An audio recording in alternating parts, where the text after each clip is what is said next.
So ఇక్కడ మన South Jersey Telugu association president Ramamudra గారు ఉన్నారు. వీరికి ఈ ఫ్యామిలీ అంటే they are associated with this family అన్నమాట. సో మీకు అంటే ఇన్ని ఏళ్ల తర్వాత ఈ మిస్టరీ వీడింది, మీకు ఎలా అనిపిస్తుంది? చాలా సంతోషంగా ఉందండి. ఇన్నాళ్ళు చాలా బాధపడుతూ ఉన్నాం. ఇంత ఘోరం జరిగింది.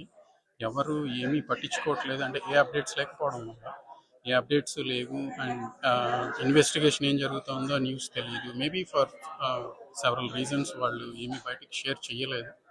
బట్ ఈరోజు పెద్ద న్యూస్తో సస్పెక్ట్ పర్ఫెక్ట్ డిఎన్ఏ శాంపిల్స్తో మ్యాచ్ చేసి వాళ్ళు ఇండియాలో అతను డిఎన్ఏ టెస్ట్కి డినై చేసినా సరే బై ఆల్ అదర్ సోర్సెస్ వాళ్ళు డిఎన్ఏ కలెక్ట్ చేసి ఇలా కంపేర్ చేసి అక్కడ దొరికిన బ్లడ్తో ఇతన్ని నేరో చేసి ఐడెంటిఫై చేయడం చాలా సంతోషంగా ఉంది.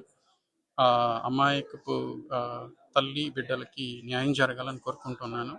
స్పెషలీ ఇండియన్ అథారిటీస్ చాలా కోఆపరేట్ చేయాల్సి ఉంటుందండి.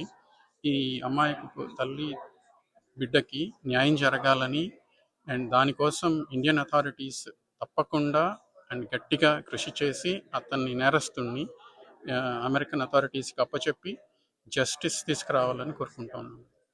అండ్ ఆల్సో మీరు ఆల్రెడీ అంటే ఈ ఫ్యామిలీతో అసోసియేట్ అయ్యి ఉన్నారు. అంటే అతను ఈ హను నర్రా అనే అతనికి ఇప్పుడు ఎవరైతే వాళ్ళ హస్బెండ్ ఉన్నారో శశికళ నర్రా గారి హస్బెండ్ కొలీగ్ అని చెప్పి అంటున్నారు. అంటే మీరు ఎప్పుడన్నా అతన్ని చూసారా? చూడలేదండి. ఇతన్నైతే ఎప్పుడు చూడలేదు. ఓన్లీ హను అండ్ శశికళ వాళ్ళతోనే మేము కలిసి మాట్లాడడం, మా ఫ్యామిలీ కామన్ ఈవెంట్స్లో కలవడం కానీ డిస్కషన్స్ కానీ అయినాయి కానీ ఇతన్ని ఎప్పుడు చూడలేదు. థ్యాంక్ యూ అండి.